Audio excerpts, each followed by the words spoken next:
जय श्री राम। आप सभी का जीवन मंगलमय हो। मकर संक्रांति पर्व पर आप सभी को परमात्मा की कृपा पवित्रता, सभी का जीवन मंगलमय हो, कृपा प्राप्त हो। भारत की संस्कार संस्कृति सनातन धर्म विज्ञान के सिद्धांत पर आधारित है। सत्य, ध्येय, ध्यानस्थ, ध्यान का अर्थ ही है सिद्धांत। सिद्धांत सुख का, शांति का, सर्वत्र शांति, सर्व सुखानि भवान,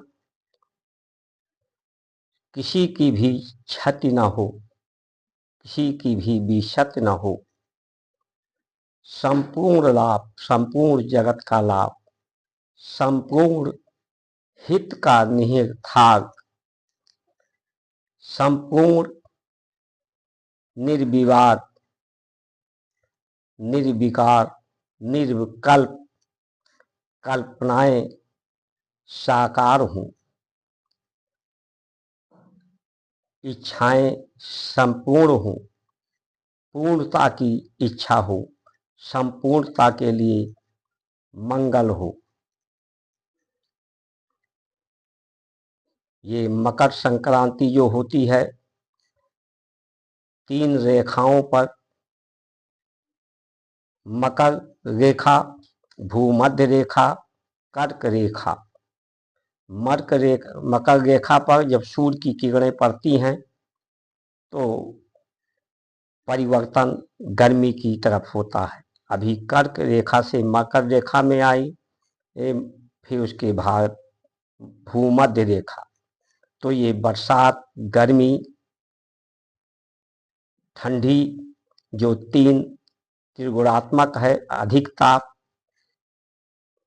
न्यूनतम ताप, सामान्य ताप, 3 ये अवस्थाएं प्रकृति की, 3 मंडल, भूमंडल, वायुमंडल, नक्षत्रों का सत्य स्वमंडल, सत्यलोक, भूलोक, वायुलोक, इन सत्य सिद्धांतों पर आधारित है, जिसका प्रमाण भी है, प्रभाव भी है, स्वभाव भी है, प्रमाणित भी हैं।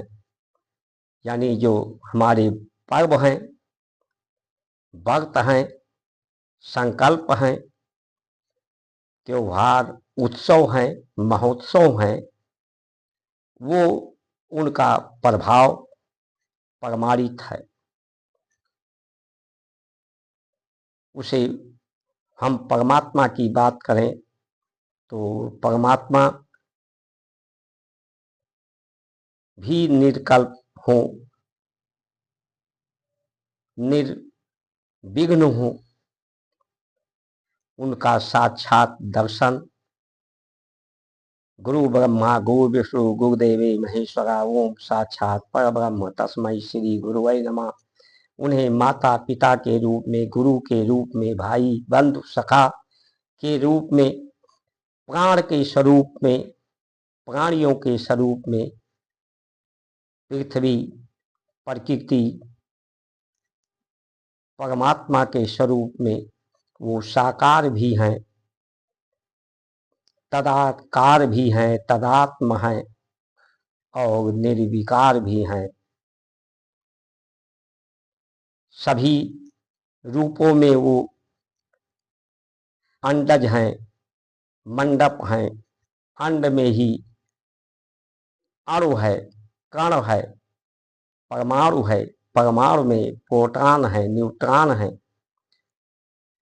7 दिन है, 7 ग्रह, 2 ग्रह राहु और केतु की मिलाकर 9 हैं।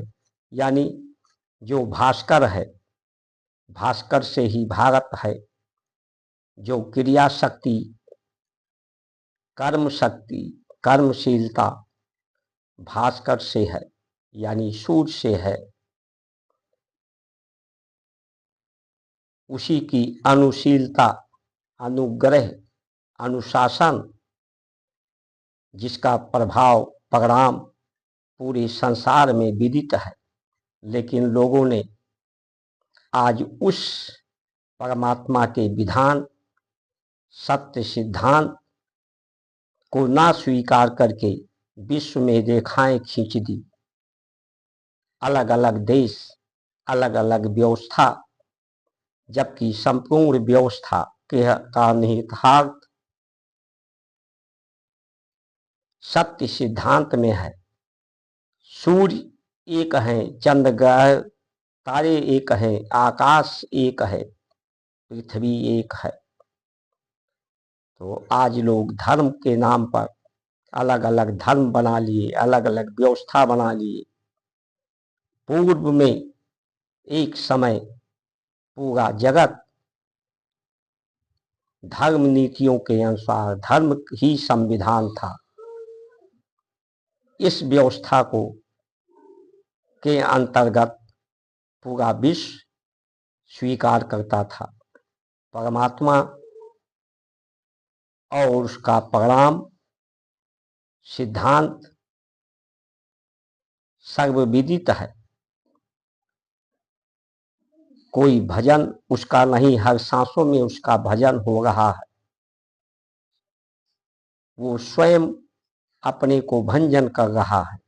सिर्फ हमें स्वीकार करने की आवश्यकता है, समर्पण करने की आवश्यकता है, उसे समझने की आवश्यकता है।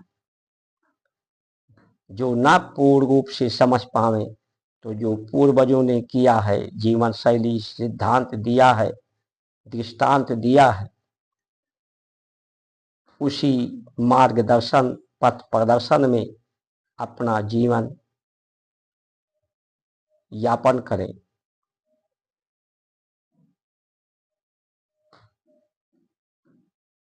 इसी में सत्य सिद्धांतों पर ही सभी का जीवन सुरक्षित है, सुखद है, सुखद परिणाम है।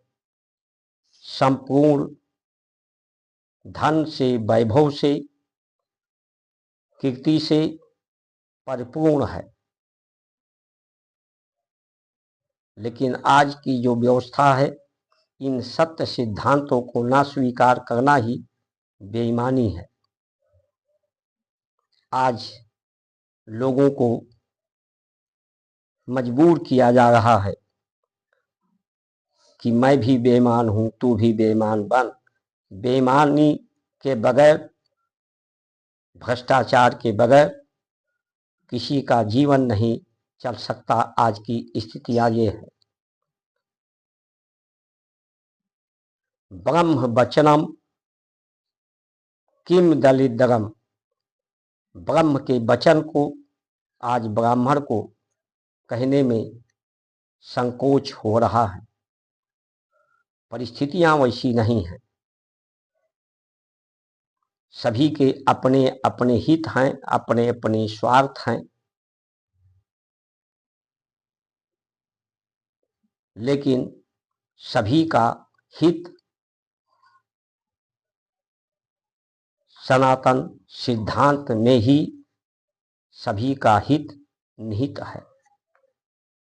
इसलिए आए, ये जो हमारे पर्व हैं, ये सिद्धांत हैं, विज्ञान हैं। आज हिंदू ही क्यों मकर संक्रांति मनाएगा, सभी को मनाना चाहिए। क्योंकि ये जो ऋतुओं का परिवर्तन का प्रभाव, परिणाम सबको प्राप्त है। लेकिन ये अज्ञानता के कारण कहिए, या धूर्तता के कारण कहिए, बेईमानी के कारण कहिए, साधन सुविधा के लिए, अपना प्रभुत्व जमाने के लिए इसे लोग स्वीकार नहीं कर रहे हैं। जो सत्य है, असत्य को लोग स्वीकार कर रहे हैं। सिर्फ साधना मन की साधना है, इंद्रियों की साधना है, विकार को दूर करना है, बुराइयों को दूर करना है, गलतियों को सुधारना है। ये व्रत के माध्यम से इन्हें सुधारा जाता है। संकल्प के माध्यम से इसमें सुधार हो जाए तो सब में साक्षात परमात्मा का भी, तदात्म परमात्मा के भी, निर्विकार परमात्मा का भी दर्शन हो जाए। तो परमात्मा भी काल्पनिक नहीं है, सत्य संकल्प इसी का है। तो आइए हम सब लोग, जो व्रत पर्व है वो हर्षो उल्लास के लिए है, हर्षो उल्लास के साथ इस पर्व को मनाएं। आप सभी के जीवन में हर्षो उल्लास हो। जय श्री राम।